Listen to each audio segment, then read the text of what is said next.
नमस्ते, मैं हूं अर्पिता आर्या। घड़ी इशारा कर रही है 9 बजे रात का। वक्त सौगात की एक बात का। गोवा से दुखद खबर। गोवा के मुख्यमंत्री मनोहर पर्रिकर का लंबी बीमारी के बाद निधन हो गया। अब से थोड़ी देर पहले उन्होंने अपने घर पर आखिरी सांस ली। देश को उनके निधन की जानकारी खुद राष्ट्रपति ने ट्वीट करके दी। देश के सभी बड़े नेताओं ने उनके निधन पर शोक जताया। आईआईटी से इंजीनियरिंग करने वाले मनोहर पर्रिकर 4 बार गोवा के सीएम रहे। यही नहीं, आईआईटी से पढ़ाई करने के बाद किसी राज्य के मुख्यमंत्री बनने वाले वो पहले नेता थे। मोदी सरकार में वो देश के रक्षा मंत्री के पद पर भी रहे। वो लंबे वक्त से बीमार चल रहे थे, लेकिन बीमारी से संघर्ष के दौरान भी उन्होंने मुख्यमंत्री दफ्तर का काम जारी रखा।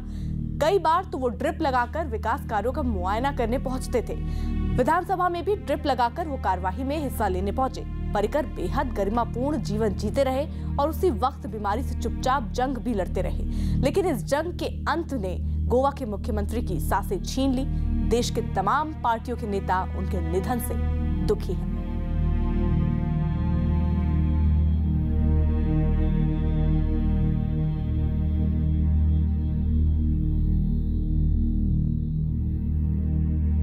मनोहर पर्रिकर जी के जाने से भारतीय जनता पार्टी का बहुत बड़ा नुकसान हुआ है।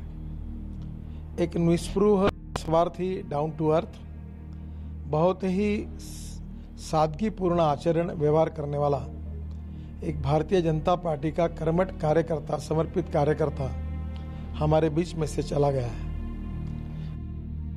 इतना ही कहेंगे कि एक अच्छा पॉलिटिशियन को हमने खोया है, इसलिए मैं गहरा दुख व्यक्त करता हूं और हृदयपूर्वक श्रद्धांजलि उनको मेरे ओर से, मेरे पार्टी के ओर से अर्पित करता हूं। बहुत भला आदमी हम सब के बीच से चला गया, जिसको देश की जरूरत थी, जिसके विकास और डेवलपमेंट का जो कंसेप्ट था वो गोवा से हटकर गोवा के साथ पूरे देश के लिए एक ऐसा व्यक्ति चला गया जिसको आज सबसे ज़्यादा देश की जरूरत थी। मैं अपनी विनम्र श्रद्धांजलि अर्पित करता हूं।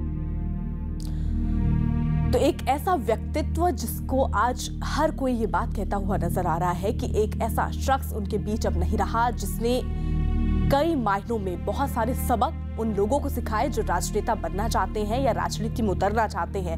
कभी भी एक राजनेता के तौर पर, मुख्यमंत्री के तौर पर उन्होंने किसी भी भोग विलास को अपनाया नहीं। ना वो बहुत लंबी गाड़ियों में या काफिले के साथ गुजरते थे। उनका अपना अलग ही तरीका रहता था। वो कभी भी गोवा की गलियों में स्कूटर से पहुंच जाते थे, विधानसभा स्कूटर से पहुंच जाते थे। दूध लेने, अखबार लेने, ये छोटे छोटे काम जो एक मुख्यमंत्री बनने के बाद हम सोच भी नहीं सकते कि कोई मुख्यमंत्री खुद जाकर ये करता होगा। लेकिन यही खासियत थी मनोहर पर्रिकर की, जो आज उन्हें इन सारे राजनेताओं से बेहद अलग करता है।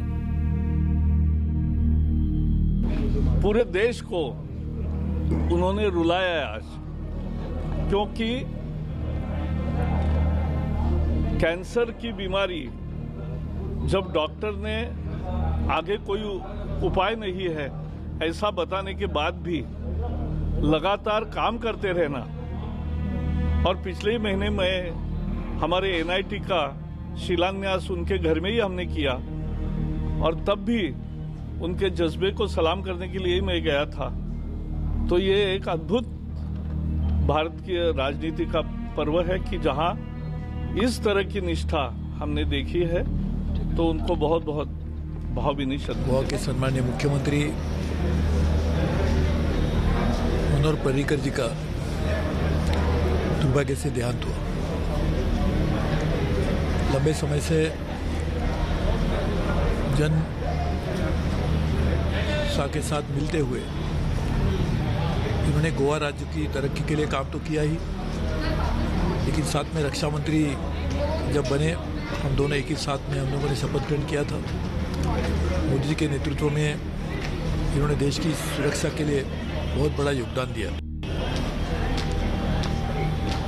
मनोहर जी राजनीति में एक ऐसे नेता थे जिन्होंने अपना व्यवहार, अपनी कार्य पद्धति सबके सामने एक आदर्शवत कार्यकृति बनाई थी। उनको खोने से आज हम सबने एक महान नेता को जरूर खोया है, साथ में एक बहुत अच्छे इंसान को भी खोया है। और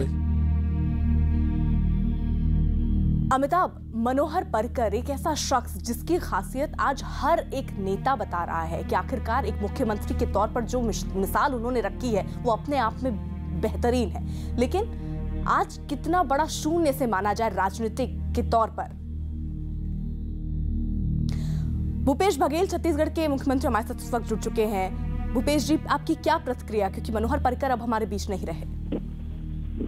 बेहद दुखद है और मनोहर पर्रिकर जी बहुत ही सहज, सरल और मिलनसार व्यक्ति धनी थे और बेहद लोकप्रिय नेता रहे गोवा के।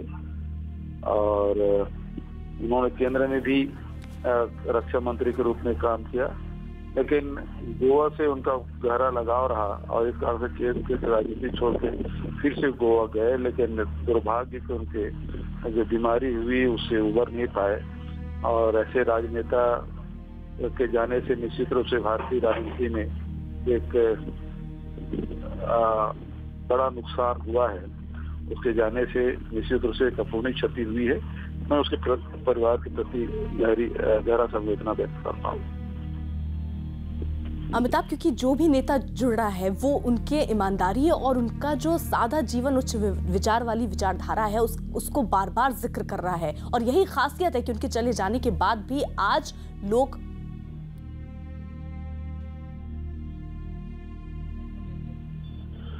भूपेश जी मैं अमिताभ बोल रहा हूँ। आप तो कांग्रेस के नेता रहे, विपक्ष के नेता रहे। उनका जो परफॉर्मेंस रहा और उनका जो रुख रहा विपक्ष के प्रति, आप मानेंगे कि वो सभी पार्टियों को साथ लेकर चलने में यकीन रखते थे?